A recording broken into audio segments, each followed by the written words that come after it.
Okay.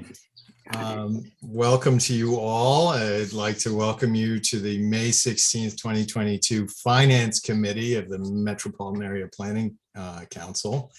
My name is Sam Seidel. I'll be chairing this meeting. I'm the treasurer for MAPC.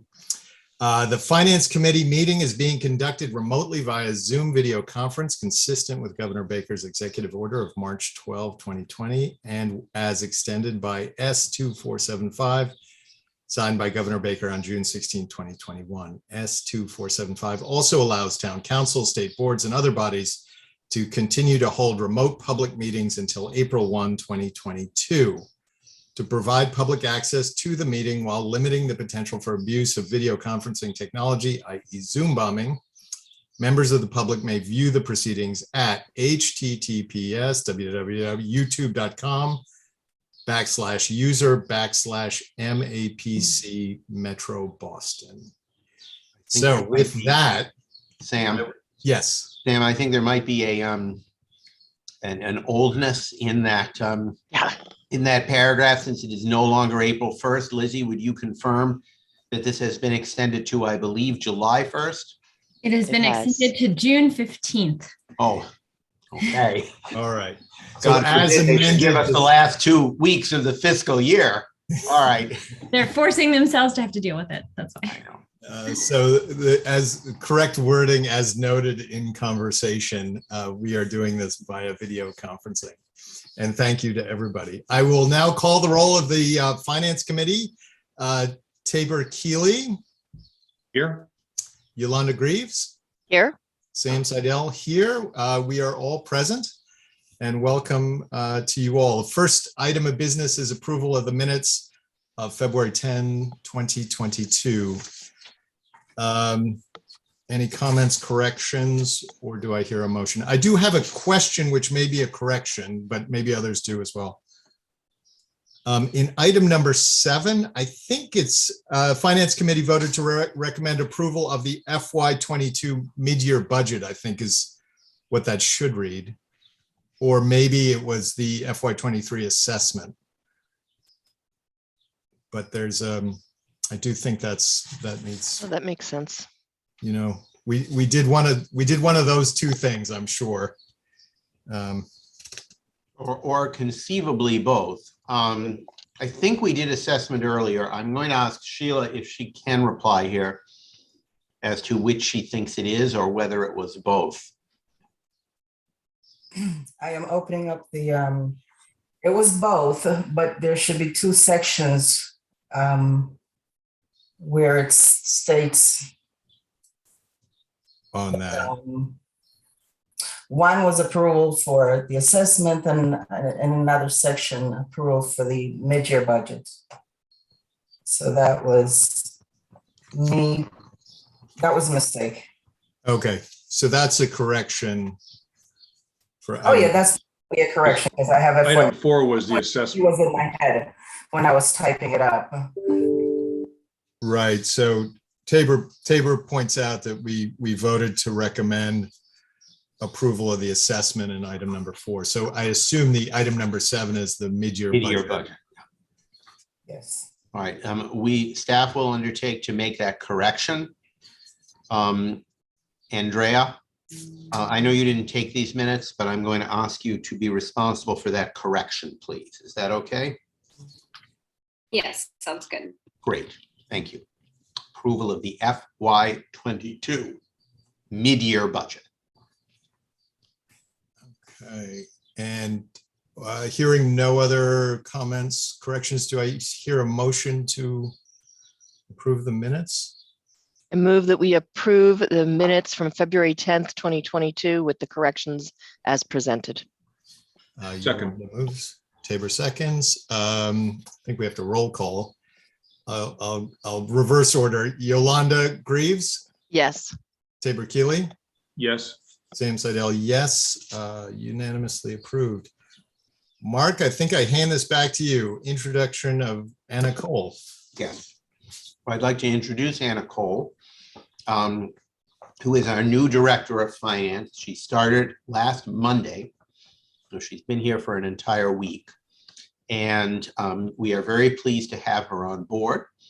She brings to MAPC many years of experience as both Chief Financial Officer and, for a time, Chief Operating Officer with a number of major human service organizations, including Central Boston. I think it's Central Boston Elder Services. Have I got that right, Anna? No, it's Boston Senior Home Care. Boston Senior Home Care, sorry. It's a sister agency to Central Boston. Yes, okay. I always knew from my time on the board of one of those agencies that there were 3 home care agencies in Boston, and I will admit to sometimes getting their names confused. In any event, we are very privileged to have Anna on board. She has big shoes to fill in terms of Sheila's great accomplishments at MAPC. That process is moving forward with trainings, discussions, question answering sessions, etc., involving Anna and Sheila, and also as appropriate involving Peter and Lourdes, who are assisting in the oversight of our finance operations during the first few months of Anna's tenure here. They also had charge for the one very dangerous week between Sheila's departure and Anna's start, and I am pleased to report that the MAPC ship did not sink during those 7 days. So welcome, Anna. Thank you, Mark, for that great introduction. It's a pleasure to be here. It's a privilege to have been offered this position. I'm really looking forward to, getting into the details of MAPC in the finances as well as its operations. So every day I've been learning something new every day. So before we know it, I will know it all, but it takes a little bit of time. There's a lot to learn. Even though I have so much, a lot of experience, every organization is new and unique, and it just takes a little bit of time to get up to speed. But I'm doing my best now to try to learn as much as I can. One of the great challenges, of course, at MAPC is the fact that we have so many, it's both our blessing and our curse, so many contracts, so many grants, so many different sources of revenue, which, as Sam pointed out before the meeting started, is the cause of the very tiny typeface on our revenue document. And although I don't have the agenda up in front of me, I assume we're moving to that next. Is that correct, Sam? Well, actually, we have a Staffing update. staffing update, I think, from Okay. you, and then we're going to move on to that. And I'll just say welcome to Anna officially. This is I'm chairing, but this is the Finance Committee. Tabor's a former treasurer, and Yolanda has a lot of finance knowledge. So we're the Finance Committee here. Right. So. And on the staffing update, I will rely upon Sheila and Anna or Peter or Lourdes to fill me in if I miss something, because I might. We have a lot of open positions in MAPC at this point in time, which we are filling. Obviously, in the finance department, the most important position was finance director, which we have now filled, obviously.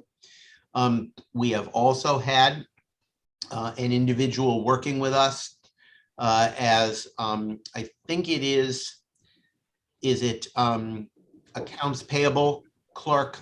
Yeah, as the accounts payable clerk. I'm not sure that that's the exact title we have posted. She has come to us from a staffing agency, and I believe, Anna will correct me if I'm wrong here, but this was from my conversation with Angela Howard just a few days ago at the end of last week. I think we have decided to offer that position to her and to try and make her a permanent member of the staff. That is correct. Excellent. Good. Okay. Yeah, we're delighted to have her. Yes. Yeah, I interviewed her, and she's a delight, and she's very motivated and enthusiastic and excited to be a permanent employee. Not to mention, she's also one of the most frequent people actually physically in the office because she has to do the checks. So I think Vanessa is here about 3 to 4 days a week, I believe.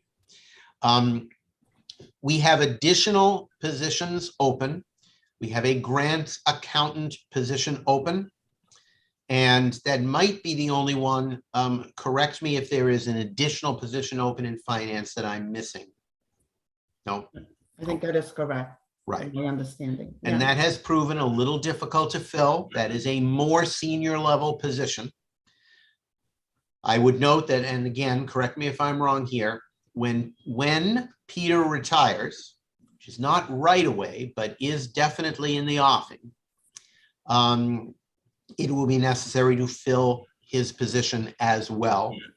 It is always possible that when anyone retires, that we may rejigger the overall setup of positions and titles.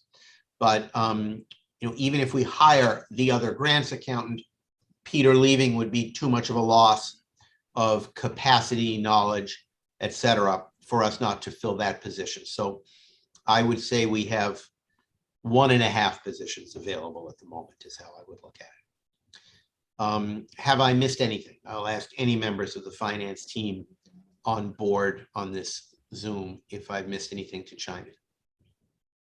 I think you're good. Okay, very good. That is the update. Mr. Treasurer. Yeah, well, thank you, Mr. Executive. And the next item up is review of the FY23 budget to recommend to Executive Committee. Yeah. So this is a good, strong budget. It has shown a significant increase in revenue. It provides additional funds for modest salary increases on July 1st, which is our usual circumstance. There is still a substantial carryover to get us through emergency or important needs that might not be covered by the regular budget, as is usually the case with well over 100 individual grant items on the revenue page, or the revenue pages, I should say. As is usually the case, we see some ups and we see some downs. I would remind people of a few items as we begin to look at the revenue page, and I'm going to use that as my signal to Anna to share the revenue page on the screen. And if, Anna, you're having any challenges with that, I think Andrea can help you with it. I'm going to note a few overall things about the revenue budget. First of all, because this is the first budget of the fiscal year, not the mid-year, I would note that there are a number of projects that will seem like they're moving to a much smaller number or even being zeroed out. And in the vast majority of cases, that's because the projects are just ending. So it's not, doesn't represent an actual loss of revenue. It just means that project is over. They are often replaced by new projects in each department. But because this is the beginning of the year, we don't know all of our new projects. So we also have, in most categories, a miscellaneous line item. That miscellaneous line item is usually modest. I think most of them are 20 or 50,000. I think there's one in the land use department that might be 100,000. And that will cover those new projects that we don't know of now, or which we know about, but we don't feel certain enough about them to name them in the budget. Those will be covered by the miscellaneous line item. And when we do the mid-year budget review, we will true those up. I think Sam is fond of saying true up. We will true those up, and there will be no more miscellaneous line items, and instead they will be replaced by projects. By foundation grants, by state grants, whatever the source might be, they will actually be filled up. There are a few projects on the list also where the amount actually represents a guess on our part, I think a reasonable guess. If we feel that if we've submitted a grant application to a foundation or a state agency usually, and we feel really confident of getting it, but we're not 100% sure, or we think they might give it to us, but at a lower amount, we put it in there, but we put it in there with a mathematical calculation of what we think the greatest likelihood is of the amount we will receive. So there could be a grant that's in there at 30% or 50% or 70% of the amount for which we've actually applied. If our certainty is less than 30%, we generally don't put it in. Instead, we consider that in deriving the miscellaneous line item for that particular category. So that is an overview of the revenue budget. I think it's likely that we will spend most of our time this morning on the revenue budget.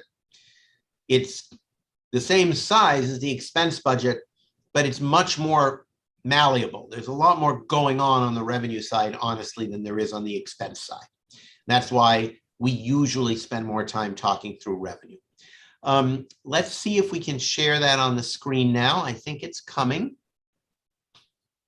And I'm sort of wondering if there's a way to increase the font size. The longer I've stayed at MAPC, the smaller the font size has become and the weaker my eyes have grown. So. And I believe you can just hit the plus sign and zoom in on the whole. There it is, upper left. Upper left on the toolbar, left. You're close. A little bit more over to the left. Yeah. Oh, that's fine. Good, good, good. Okay. All right. So I'm going to start by going over each section. I'm not going to talk about the individual line items. I'm going to talk a little bit about the categories. Occasionally, I will mention a line item. The two critical things to look at are the first column, which says approved FY22 revenue budget updated mid-year, and then the increase or decrease, and then the proposed revenue budget. Mark, could you add to that the very, very first column, which is contract status, which is a new line on the spreadsheet, and just help us understand how that's planned? Yes. What that basically says is if it's ongoing, it means the project is ongoing. And this is pretty obvious. If it says completed, it means completed. If it says new, it means new. Right. And then extending is also in there. So extending and ongoing. Sheila, what does extending mean? I don't know what that means, honestly. Extending or extended? Revenue deferred? No, extended means that, there was a contract extension. It was supposed to end in FY22, but there was a contract extension into next year. The ongoing means that it's a project that continues is from one year to the next, to the next, to the next. So so procurement fees are ongoing for those programs. Those are standard programs here at the MAPC. So you will see, thank you. One thing to be aware of here is that I know this threw me a little bit, even though it does make sense. Each section, the heading is actually up above it, and that's where the totals are. So the totals are not at the bottom of each section. The totals are actually at the top of each section. So as you can see, starting with collective procurement, pretty steady. I actually feel there's a decent likelihood that these numbers are going to increase as cities and towns start expending additional funds from what is, it's not true everywhere, but generally speaking, there's a decent amount of revenue available. And I think people are doing capital purchases once again, which in some cases were deferred. But we like to be conservative in the budget, so we've gone from 406 to 401. It's pretty much steady on collective procurement. And there is, as there always is, there's a fair amount of that revenue deferred into the future of $171,000.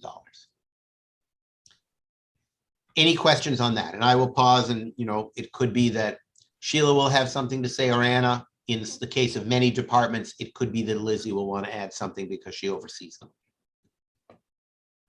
All right, moving on to local technical assistance. Obviously, this is a huge one. This is actually going up, which is nice, from about 1.2 to about 1.4.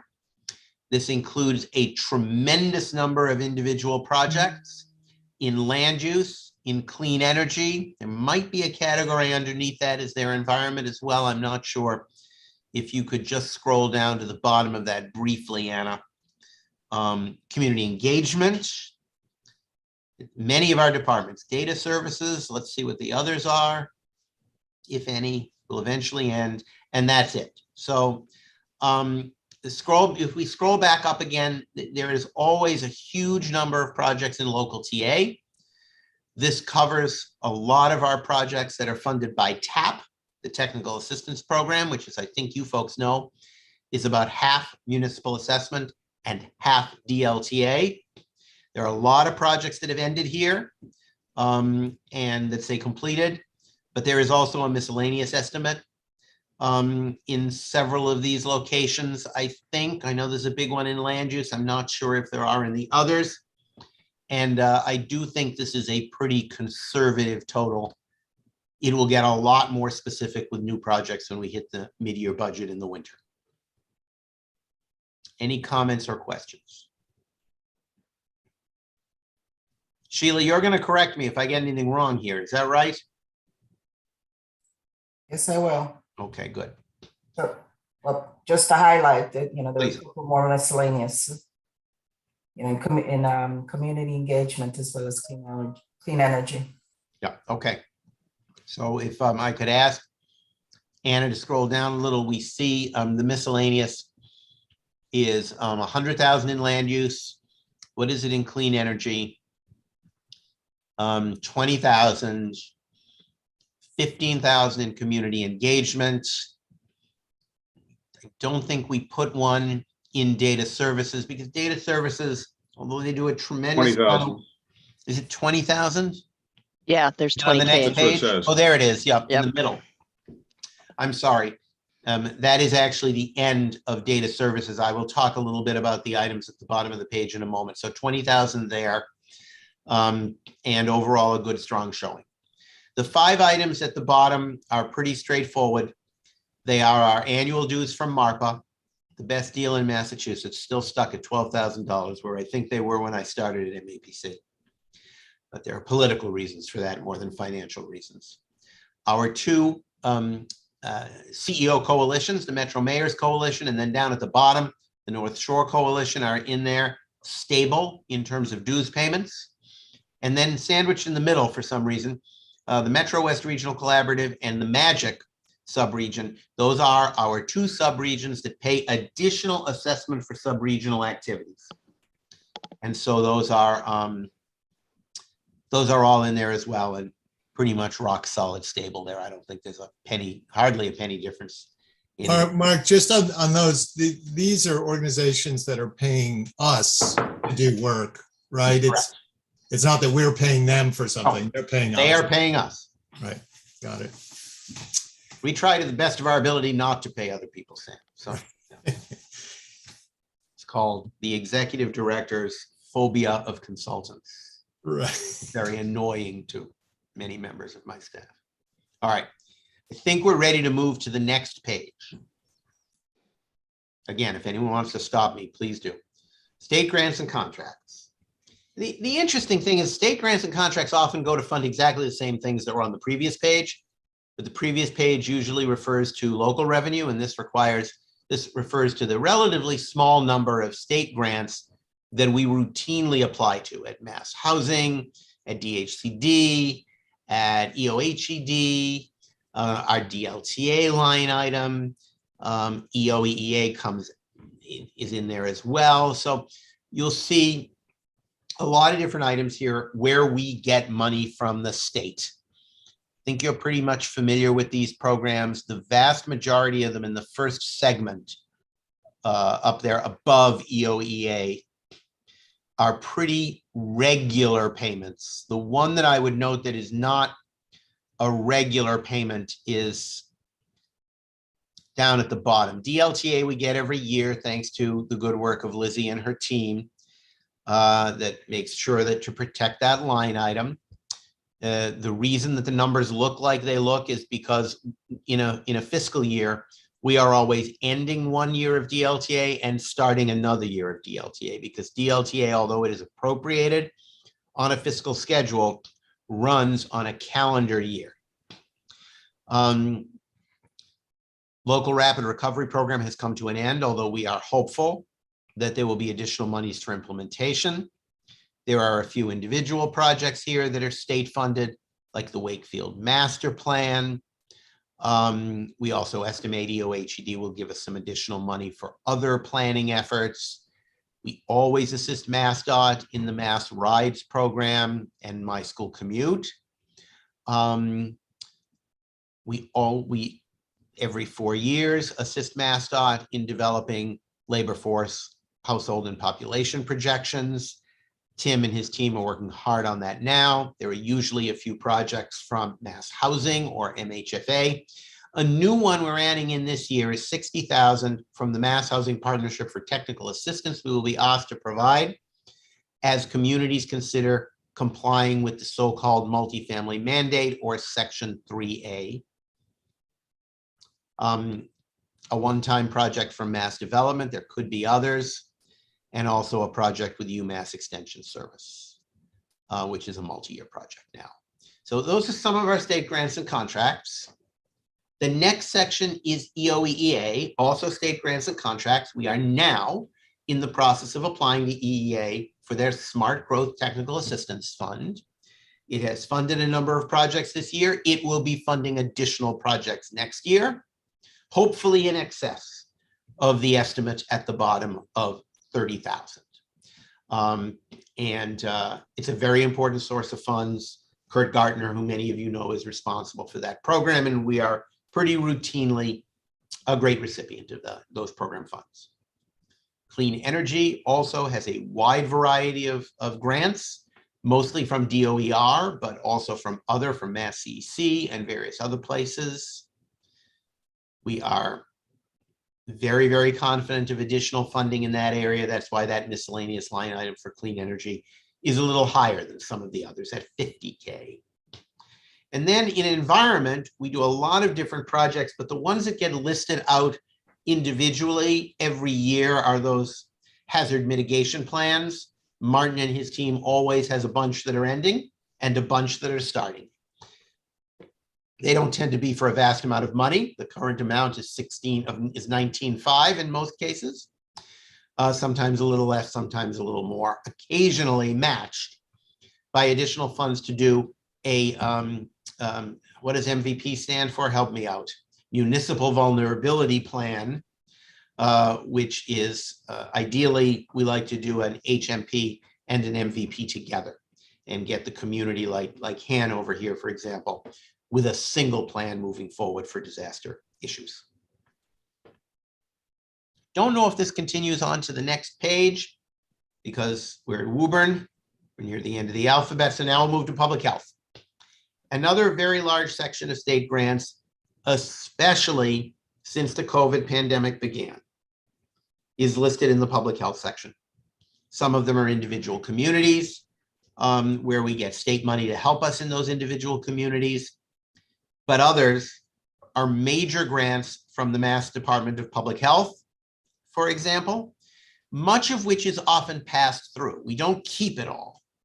We keep some of it, but we don't keep it all. So why don't we scroll down through public health? You can see that the total is going up again from 1.4 to 1.8.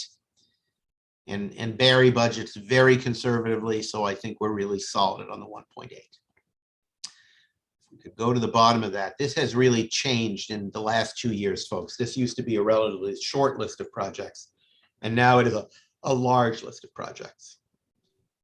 Public safety. Very huge numbers, a lot of pass-through. Just remember that. A lot of it goes to our cities and towns and to external vendors. We are often a little bit behind implementing the federal fiscal year Homeland Security grants, although we are not as many years behind as we used to be. And it was never our fault. It was always because the state had difficulty managing those very large grants from the Federal Department of Homeland Security. Also included here is the Shannon Community Safety Initiative, our ongoing technical assistance project with and on behalf of, I believe it is 8 of the 15 members of the Metro Mayors Coalition. A lot of that money is passed through to our partners, which I underline are law enforcement and prevention partners. We give just as much money, if not more, to our prevention partners than we do to law enforcement. Lastly, transportation. So the state transportation dollars are actually down because, and I think the reason for this is mainly, yes, because of the end of our 2 taxi programs with Mass Development that ran during COVID. one of which had the extraordinarily sexy title of the Urgent COVID Taxi Program. We really should have developed a better name for that. And then the second one of which was a little more related to the purpose for which we kind of designed the program to begin with, which was using taxis as a way to provide last mile, first mile services in individual cities and towns. Both of these programs ran statewide. I'm very proud of what we were able to accomplish with them. They are now coming to an end. And there are both less dollars available, and Mass Development is taking over responsibility for the program on its own. Our transportation department really feels this will enable them to spend less time on program management and more time focused on critical planning and policy issues. And I think that's a good accomplishment. I might note, although these numbers are going down, the numbers were overwhelmingly pass through, and we'll get a lot of hours back from Mara Holland and Travis Pollock as they will be able to work on other things. And you will see that the federal grants in transportation are going up. Are there any questions on state grants and contracts? I'm going to turn the light on here in a moment so I'm not so dark on the screen.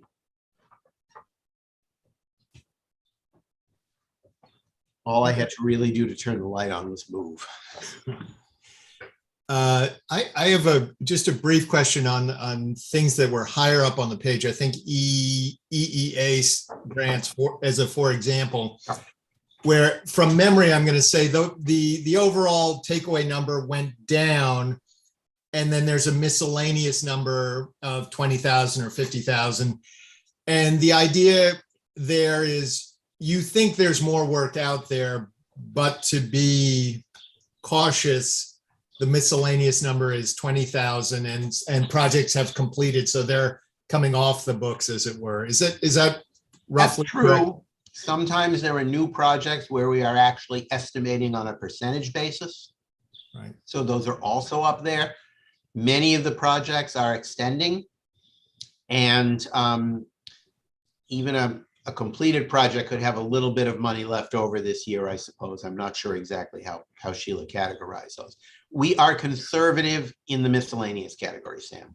Right. My experience at MAPC, and again, Sheila will correct me if I'm wrong, in the vast majority of cases, when we true them up at the mid-year budget, the number of the funding from projects we're adding is higher than the funding we estimated in the miscellaneous category. But that's the way I like it to be. I want to be conservative. Right. Okay. No, I just wanted to ask. So thank you there. Shall we move on to federal? Tabor, Yolanda, any other questions? Not for me. Okay. So federal grants at the very bottom there, you can see money from EDA. There is a major grant, our CARES Act EDA grant is ending. We are very hopeful that it will be replaced by an Economic Adjustment Act grant, which will again, fingers crossed, be $200,000 or $250,000 a year for 2 years. We are sufficiently uncertain about it, however, that we did not put it in. So that looks like a big loss. Remember, all of this money, whether it's CARES Act or ARPA, and economic adjustment is actually a subset of ARPA. All of that money, it's wonderful to have it. We're using it for economic recovery and resilience and equity. But it is not going to last forever. I think this is probably, not this year, but fiscal 23 will probably be the last year that we have these big hikes in EDA funding. And who knows, maybe Congress will decide EDA deserves a ton more money and, we'll continue to get it. But I think we'll be down to the more usual situation of our annual $70,000 grant from EDA. But I don't think we have to worry about that in fiscal 23 or maybe even fiscal 24, as we keep our fingers crossed that the Economic Adjustment Act grant will come through to replace the CARES Act money. All right. So I'm going to ask Sheila, where's UPWP? Is that further down? That was on transportation when you're talking about the taxi program. Yeah, it was up above. let's go back up above. I'm sorry, I missed that. There it is, transportation. All right, okay, it's just hidden in one line. So it doesn't make up for the loss of all those pass-through funds from the taxi program, but I do want you to note that it is about $100,000 increase in UPWP. And that is as a result of the passage of the bipartisan transportation or the bipartisan infrastructure act, which I think is called, is that called Bill, Lizzie? Am I right about that? Bill Beck. There's two names. There's the bipartisan infrastructure law and the Infrastructure Investment and Jobs Act. Okay, one of which is pronounceable acronym but sounds silly, and the other one of which is unpronounceable but is not embarrassing. IIJA. Yep. Yeah, right. So there was a little bit of extra planning money included in that, which MassDOT is passing through to us and to the other RPAs. It is not usual to get a 10% increase there, but that's what we're getting. And I actually think, Sheila will correct me if I'm wrong here, I think that increase is actually more than 10%, but it looks like 10% because the federal fiscal year does not start until October 1st. Correct. So, okay, right. So it is actually a little larger than 10%.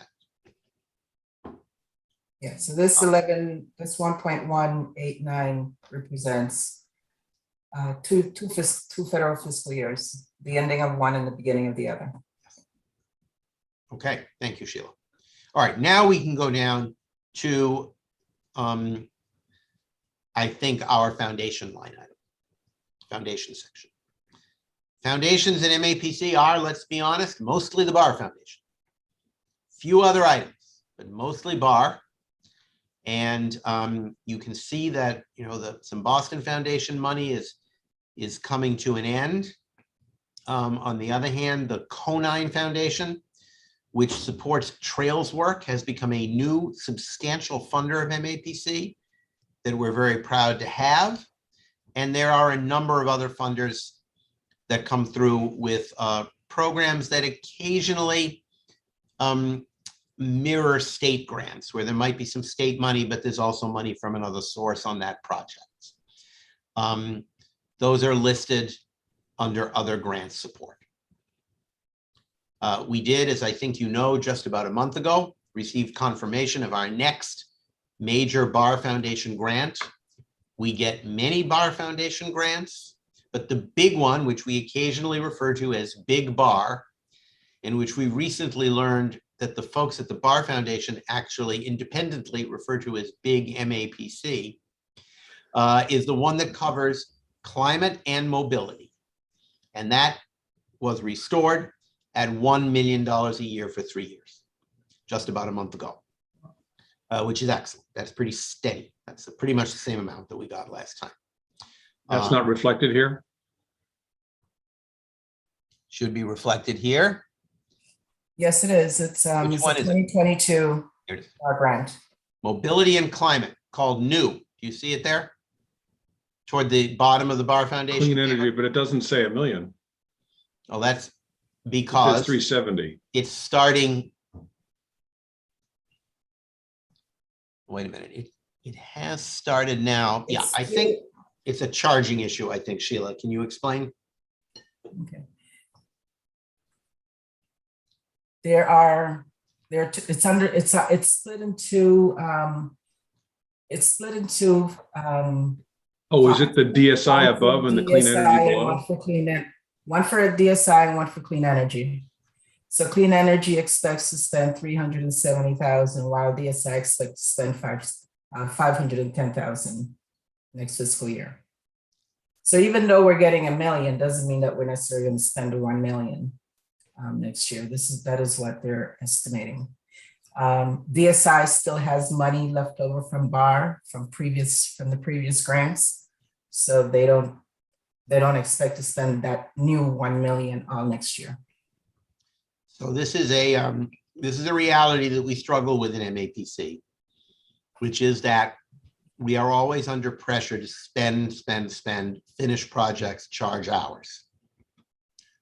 And I will be honest that, sometimes the pressure from individual cities and towns and state agencies, especially when the money literally expires on the 30th of June or the 31st of December, is a greater pressure than the pressure we feel to complete projects that are funded by foundations. I wish it weren't the case, but it is. And as a result, we sometimes have to ask the Bar Foundation for an extension, which they usually grant. If it's a small amount of money, we don't even ask for an extension. But if it's a more substantial one, we will. We asked them recently, we informed them before they approved this latest grant of $1 million a year for 3 years, that there was some leftover funding, and they were fine with that. So if you add up the money that's being spent from the 2019 grant and the money that's being spent from the 2022 grant, you come to something, I believe, that is closer to $1 million. Yeah, it's over. But it will still leave us a little behind. Sheila, do you have anything to add on that? No, just that it's over $1 million Yeah. when you add the two up. Those That's four line items, 25, 243, 510, 370. You do get up over $1 million. So hopefully we will be spending down some of that overage. The same thing happens in arts and culture, where it can be difficult, often because of staff turnover, to spend the money as quickly as we'd like. That does not tend to happen with our two other major bar grants for safe cooling and for climate, what's called accelerating climate resiliency, ACR, which is here listed as the climate resiliency grant. Those two programs are mostly pass-through. So we spend that down by giving it to other people. And of course, we have an amount that covers our own administration. But with the arts and culture bar grant and the climate and mobility bar grant, we do sometimes have trouble spending at a pace that is as fast as we would like. As usual, I have a question on the bar. Well, first of all, what is DSI? I don't even know what that's. Yeah, that's the Department of Strategic Initiatives. Oh, okay. Eric Hove oversees the big bar grant. And it is divided into two main pieces, the part where he really doles it out and the part that he hands over to Cami, who doles out the clean energy part. And for Eric, although it is listed as DSI spending or DSI revenue, in fact, it's spent mostly by other departments. And the department that spends the bar mobility, the departments that spend the bar mobility money the most are actually the one department is land use. And that was going to be my question. Does it go to actual planning work, or is it more sort of policy and analysis type work? Or is it? I would say it is, some of it goes to policy and analysis. Some of it may fund a little work in Lizzie's shop and elsewhere, but the vast majority goes to projects in Woburn and Beverly and Randolph, just the Right. same old stuff that TAP goes to, the same stuff that EA goes to. It funds individual projects in the categories that BAR is willing to support, like TOD zoning, for example, is a big one. Right. And because the DSI department at the moment is only 2 people, Eric oversees the allocation of those dollars, but most of them do not support his time and Ben's time. Most of it goes to land use. Little of it may go to environment, little of it may go to policy, a little of it may go to transportation. Some of it certainly goes to data services because they have a role in most of our projects. Some of it may go even to communications, I think, but the majority of it will go to land use where where so many of those technical assistance projects live. And then my other question was Metro Common 2050. Does that continue to exist as an entity, or is it now absorbed elsewhere into? Well, as you can see, only $25,000 will be spent in the fiscal year, and then it will be over. That grant was from the Bar Foundation. It is not being reallocated to us, nor is it being replaced by additional revenue in the Big Bar grant. We did make a play for that, Sam, but we were unsuccessful. I think it is a very positive element that if you look at foundation support and other, in this case, I think the total is actually not at the top, but at the bottom. It's right at the bottom of your screen. You will see that we are only dropping by about $300,000, despite the fact that we are losing a grant, which was $1 million. And that is the Metro Common grant from the Bar Foundation. So we are replacing not all, but a large portion of those funds with other resources. Okay, yeah, no, I was just curious about that. Yeah. But that does answer it. I don't know, other questions, comments from other people on the? Yeah, I think this is the end. Is there a little section at the end, or are we done? That's it. What are the takeaway big numbers? I mean, So the big numbers are, we are going from 20.5 to 22.5. So it is another year of growth at MAPC. Right. Seems like yesterday we were going past 10 million. Ain't it true, Tabor? Actually, probably wasn't actually that long ago. And just remind us all, the overhead rate gets figured out when? Is that part of this process, or is that a completely separate process? Oh, it's part of this process, and we'll get to that under expenditures. Got it. Okay. I don't know. Other thoughts, questions, comments? If you could just scroll down to the very bottom here, and I want people to look at those numbers at the bottom. You'll see the revenue totals increasing from 20.5 to 22.5. A lot of that is passed through. Operating expenses also increase by a more modest amount, around $500,000, from 11,862 to 10,862 to 11,326. We are anticipating an increase in fund balance for FY23 of $52,000, which is about where we like to be. We want a little increase in fund balance. We don't want to show the Commonwealth too big an increase in our fund balance. It turns us into an attractive target.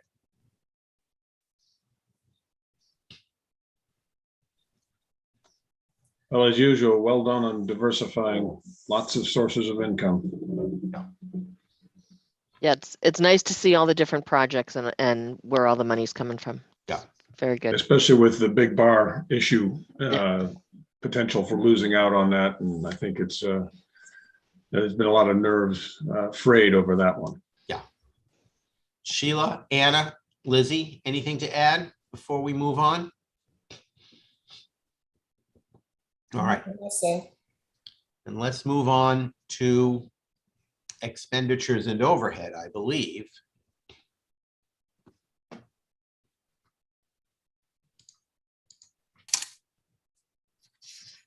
There we go.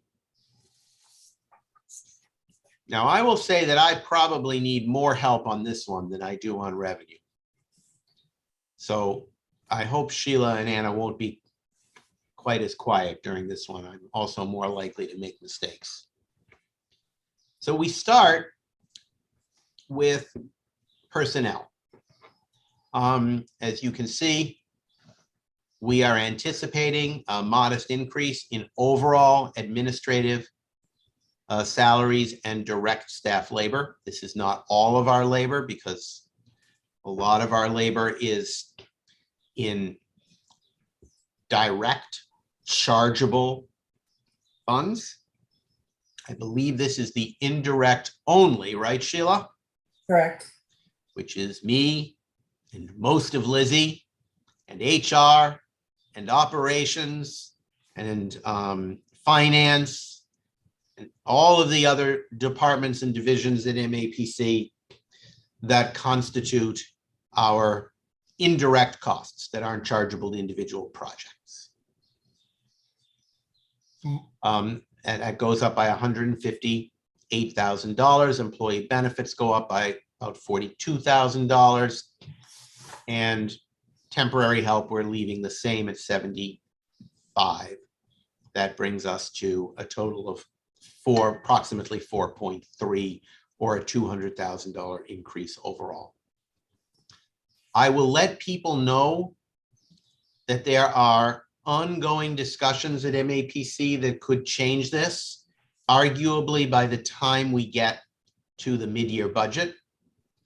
I think that some of our indirect departments and divisions are struggling with their current staffing levels.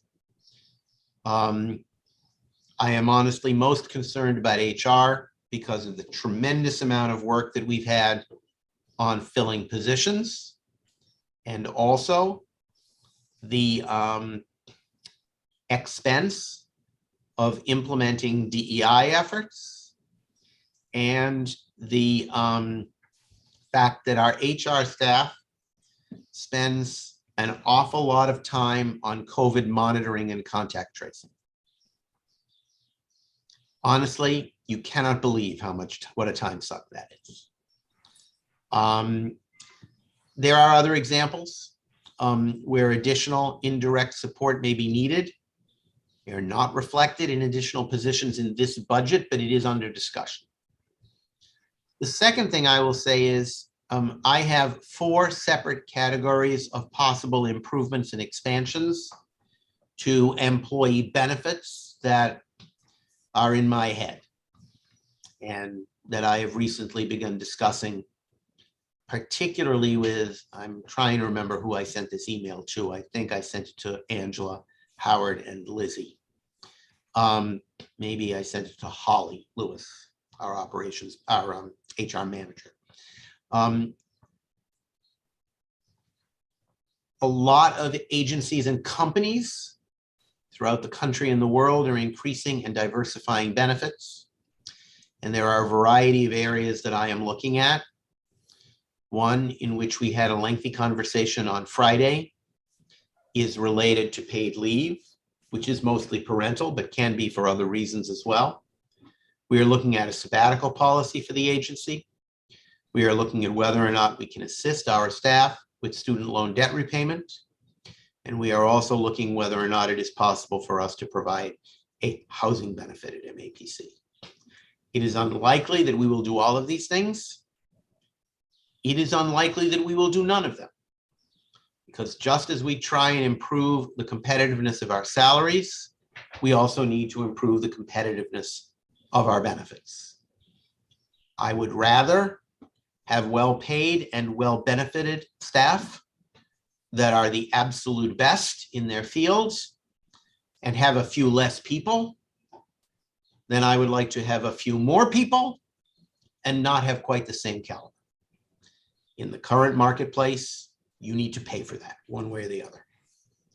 So I just want people to be aware of that. It has financial implications. They are not and do not need to be reflected in this budget, but they are quite likely to be reflected, at least partially, in the mid-year budget. Question from me, as always. The deputy for planning, I believe, is coming on board this year, this fiscal year. Are they indirect or are they direct?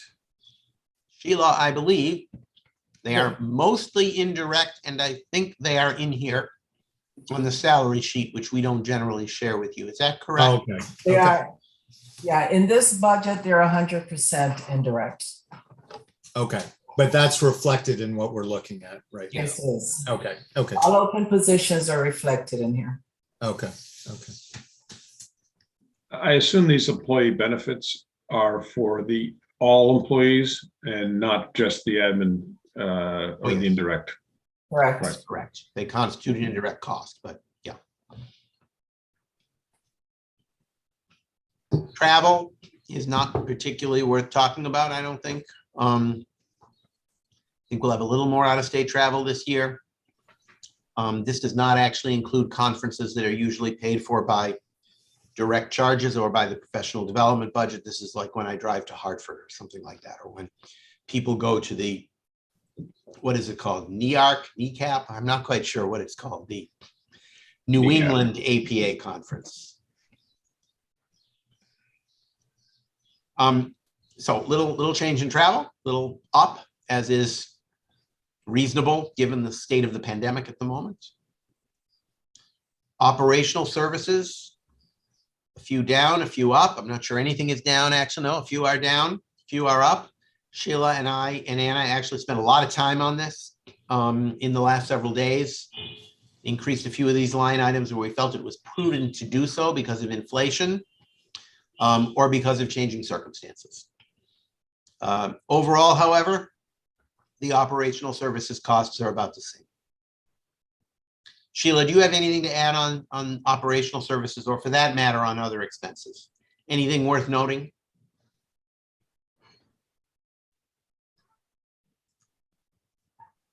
Where do we stand on the legal fees? I know that in the past we've put in that placeholder for some pending litigation. Is that still pending, or is this just being cautious? It's the same as it was in the mid-year. We toyed with the idea of up or down, and we left it the same. We have had in the last year 2 litigations, one employment related, one procurement related.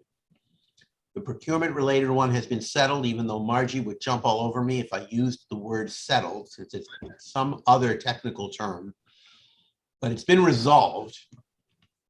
And the personnel one is kind of limping along at an incredibly slow pace. So we decided to leave it the same. In the last 6 months, charging has been actually very small on that item. And someday we'll either move toward settlement or toward trial, and it'll increase. But honestly, I'm not expecting that to happen before the mid-year budget. Is the insurance employment related? I'm sorry, do you mean the insurance related? Well, Line it's item? operational services at 66,000. Is Yeah. that unemployment insurance related, or is that or liability, or what? I think it's It's Sheila. all our insurances. We have general liability, we have Okay, lawyer's liability, workers' comp. Yeah, we So it's have like everything, 4 okay. different ones. And Sheila, where is the protection against cybercrime insurance? That would be under insurance as well. But you decided not to increase it? We did, from the conversation with Margie, we didn't know what that number was. Our policy's up for renewal in July. And we haven't received a quote or anything yet to know what that would be. Folks, I have a feeling that line item may go up in the mid-year budget because of a cyber attack that occurred at CTPS. And even though the impact of that at the end of the day was small, there was a lot of expense that went into that, and it had an unfortunate confluence of happening like a couple of days before we had to apply for our new insurance coverage. I'm pretty confident we will get insurance because we are taking a number of steps to strengthen our position. And I should emphasize that MAPC was unharmed by this particular incident. We had stronger protections than CTPS. But we buy the insurance together. And I wouldn't be surprised if the number goes up this year. Are there any other questions on either operational or other expenses? On other, you mentioned, are you going down to the bottom section now? Other, because you mentioned DEI and your work strategic plan and DEI. I don't know if you wanted to call that We will out. be doing a strategic plan and DEI assessment together. We will be sending out a single RFP, although, you know, we could get one consultant or we could get a team of consultants to do that work. Originally, we had $50,000 in the budget for that. My staff wants closer to $200,000 for that. I'm a little too cheap to spend $200,000. So for the moment, we're putting it in at $100,000. And my staff is telling me you won't get anyone for $100,000. And I'm not honestly quite sure what I'll do if I can't get someone for $100,000. I'm not eager to spend $200,000 for this work. Well, everybody thinks the real estate market is fierce. The work is worth it. I'm just not convinced that the consultant is worth it. That's the issue. The market for DEI consultants is crazy right now. It's gone through the roof. It has.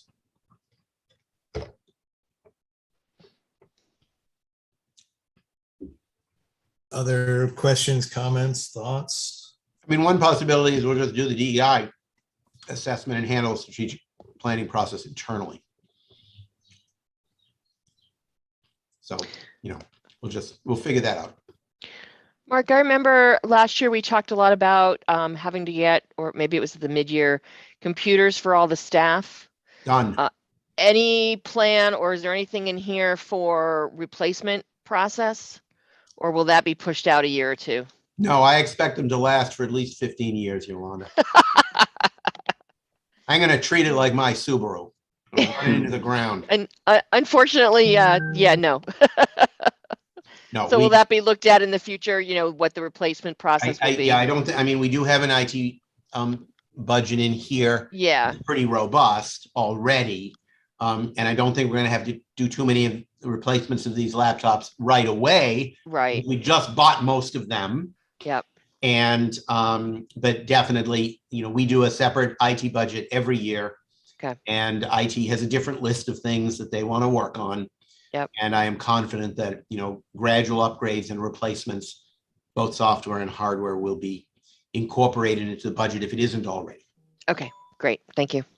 Can you reflect on the 290,000 for the transfer payment? That seems like that number hasn't moved. Am I wrong? It seems like it's been the same number for many years. It's straddled between 275 and 290. Because it's a standard 6.5% of CTPS salaries, which does not drastically change. Okay. I'm just surprised that's something that I would have thought would have steadily crept up, you know, faster, but. Well, remember they are dependent almost, unlike us. CTPS is dependent on about a half a dozen contracts with MassDOT every year. And MassDOT has not been increasing the size of those contracts overall all that much. And CTPS has historically not diversified its income sources in the way that MAPC has, even though I think the new director, Tegan Teich, would like to do that. So since it's 6.5% of payroll, the number has gone up a little, but not all that much. And what are those administrative payments, transfer payments for? What does that do? As you know, MAPC serves as the fiduciary agent for CTPS. Everyone who works at CTPS is my employee, just like everybody at MAPC. I sign all their checks, I sign all their contracts, and we provide them with services in the following fields: HR, legal, audit, and finance. Okay. This is another burden on my staff, to be perfectly honest, because a lot of our time in those categories goes to supporting CTPS, not just to supporting MAPC. You know, we are right now embarking on a process to renew and revise the fiduciary agent agreement with CTPS, with the Boston area, the Boston region MPO. which I believe Yolanda is a member. Is that correct? No, I'm not on the Oh, MPO. okay. All right, sorry. That's okay. I feel you're like on everything. Sorry, I'm going No, to wave my not arms. that, not that one. I'm going to wave my arms again, not at Yolanda, but to get the light to go on. Ah, hate this. There it goes. All right. So we are at the beginning of a process that will probably last for the remainder of this calendar year to renew and revise the fiduciary agent agreement. My expectation is that MAPC will make an argument why that payment ought to increase, and CTPS will make an argument why that payment ought to go down. And my guess is that we will end up at 6.5% of payroll. As it has been, I believe, for 40 or 50 years. I think that arrangement was made when I was 18 years old.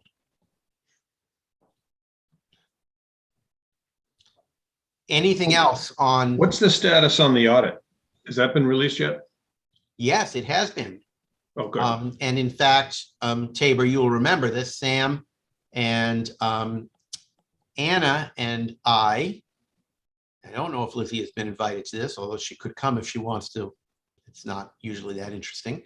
I think we have a meeting with the auditor today. Is that right? I want to say the 18th, but Okay, it's I- not today. I could be wrong. Don't. Yeah, it's our annual meeting with the auditor. But no I have it on- management letter or any No, nothing. recommendations? Good. Clean audit, Sheila, right? Sheila? Yes, it was a clean audit. I have to find my mic every time my mouse moves. Okay. Other That questions? was a clean audit, no problems. Both the MAPC and the Metro Future Inc. audit are complete. And all the audit statements are out. It should be posted to the MAPC website. I know I asked Amanda Shop to do that a few weeks back. Lizzie, would you be willing to check on that? Yep, glad to. Thank you. Communications is a little slow right now. They're down to 2 staff people out of 4. So, but we'll check. You guys have lots of. What's the what's the takeaway on the expenditures and the overhead rate? What's the I'll give you the highlight and then ask Sheila or Anna if they have anything to add. You want to pull up the summary page? Yep, let's pull up the summary page. While Anna does that, I will note that, we have about a $250,000 increase overall in expenses. We feel that the overhead rate can go down from 118 to 115. I am always trying to get it down if we possibly can. This would represent the second year in a row that we go down. Mark, Yep. just to correct you. After all of the adjustments that were requested last week, we went up to 118. Okay, so we're back to 118, which is where we were. Okay. So we are keeping the overhead rate the same. Whoop. Did I lose everybody? No, there we go. Okay. We're keeping the overhead rate the same. And actually the increase in operating expenses is a little bit more because most of the changes that we made at the end of last week were increases in expenditures. So if I'm reading that correctly, we're at 464,388 in our increase in operating expenses. Am I reading that right, Sheila, or am I missing something there? All right, that's correct. Okay. And the increase to fund balance, oh, there it is. There's the 52,275. So just because we're going down, you see is a decrease of 7909. That only means that the increase in fund balance in FY23 will be a little less than the increase in fund balance that you see written down there at the mid-year. It will still be an increase. So I don't want anyone to get a sense that our fund balance is declining. right? This is the sheet that will go I think all three sheets actually go to executive committee, but this is the sheet that will go to council. Right. Okay. And do we get is there a separate reporting of the fund balance or? What do you mean? So what is our fund balance? Oh, in total, that we usually see that in the audit. Our Okay. fund balance is, I believe it's like 1.3 million currently in total. Okay. But I'm going by memory, but it's definitely Okay. over a million. I And would remind people of the deep historical significance of that. It's just, we try to go up. Like, I really like to go up like, 40, 50, 60 or so a year. I've been here almost 20 years now. Our fund balance is a little north of $1 million. Remember that in the 5 years before I arrived, there were 5 deficits in a row, and the agency effectively was deficit spending, and borrowing from CTPS would be a friendly term. I'm not sure I would actually call it borrowing. And that's been resolved. I use the connection to my tenure here only for purposes of mathematics. It's been a 20-year period of gradually raising the fund balance by having slight positive budgets every year for 20 years. And I apologize if I've heard this before. What is that fund balance for? Is that basically a rainy day fund? Should something happen, a grant doesn't come in, and we have that money, those funds available to just keep things moving forward? Well, it's not actually cash. Okay. I will ask Sheila now to help me with the definition of 3 terms that I often find difficult, all of which are in the positive, however. And those are fund balance, reserve, and carryover. Okay. Well, the fund balance is the accounting term. It's the net assets of the agency. Okay. So, if we go belly up, that's what we'll tap into to see, if, to cover whatever is left over. I think Anna can probably explain that a little bit better than me. Our reserve, we don't necessarily, we have a line item on the balance sheet for a reserve. Basically, it's like, prepaid expense account, where I think for about a year, that's where I put in a portion of the interest that we received from the bank prior to us dealing with COVID, so that to help with charging to overhead. So we would have a placeholder to just tap in some of the unexpected, it was a contingency fund. So tap in some of the unexpected IT expenses that we didn't know what anything was going to be at that time. Okay. So if we look at the balance sheet, I believe it's about $80,000 in there, 75, 80,000, I think is what's in there. I can't remember. Okay. Carryover is from unspent assessment for projects that we didn't finish out in 1 year, did not use up all that money. That's from actual contracts that still had money left over. Right. That we can still tap into over the years, including some of our procurement projects. So when we're looking at the revenue budget and that top line where it's the collective procurement, a lot of our carryover comes from monies received over the years late from vendors for GAPC and FCAM sales. Okay. Great. Thank you. You're welcome. You, Sheila. As you can see, overall, in all 3 of those related categories, we're doing pretty well. Yeah, that's good. So I think that's it. And unless I'm missing something, what we do need from you today is a vote to recommend the approval of the FY23 budget to the executive committee at its meeting on Wednesday.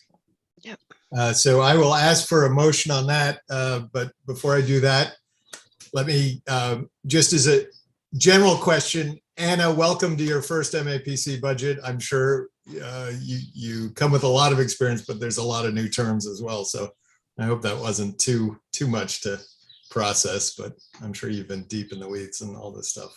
Well, once I get through learning more about all the different grants, that is the complexity of this organization.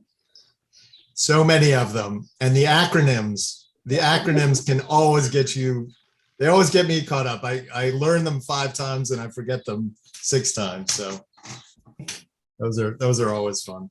But anyway, hearing no other questions, comments, I would entertain a motion to move the proposed FY23 budget to the executive committee with a favorable recommendation. So So moved. Oops, second. Tabor moves, Yolanda seconds. Yes. And we will vote in a roll call. Yolanda Greaves, Yes. Tabor Keeley, Yes. Sam Sidell, yes. So unanimously move to the executive committee with a favorable recommendation. Great. Any other business not known at the time of the posting of this agenda? I don't have any. Anybody else? No. Nope. Hearing none. I Wait a would minute. entertain. I Yes. guess there is one more business. I do want to have a final thank you and acknowledgement to Sheila for her years of service and oversight of this committee. This will be the last, I believe, the last finance committee that Sheila will be participating in, and I wanted to acknowledge her at this time. Yes, I'm going to let people, if they have anything to say. I have a more practical question on that specific item. When I get ready for the council, who do I call with questions when I've forgotten something? Who's the person I want to reach out to? I think, You can call me. All right. Poor Sheila, she's doing her level best to not do budget anymore, but she just can't get away. But I'll just say, you've heard me say it before, Sheila, you've taught me so much. Tabor, you taught me so much. Sheila, I just want to thank you personally again for all the time you spent with me. I ask a million questions, but you're very patient, so thank you. Now, thank you, Sheila. I agree with Sam. You held my hand all the way through that transfer from Harry and all the reorganization, et cetera. So what a huge job, and you have an incredible amount of patience. So thank you. You're all welcome. Yes, Sheila, thank you for your work. And I haven't worked as detailed with you as Sam and Tabor, but you've always been very supportive, and the information that you've given me in these meetings has been very helpful. So thank you, and enjoy your next step. And with Sheila, we'll miss you. all right, I think, Anna, you can stop sharing the screen, and Mr. Chairman, we can entertain a motion to adjourn. Yes, I would entertain a motion to adjourn. So moved. Second. Yolanda moves, Tabor seconds. On the motion, Yolanda Greaves, Yes. Tabor Keeley, Yes. Sam Sidell, yes. Unanimously approved, and we are adjourned at 10:52 a.m. Thank you very much, Sam. Thank you, everybody. No, thank you. Thanks, guys. Thank you. Thanks. Good seeing everyone. Thank you. Bye. Goodbye, everyone.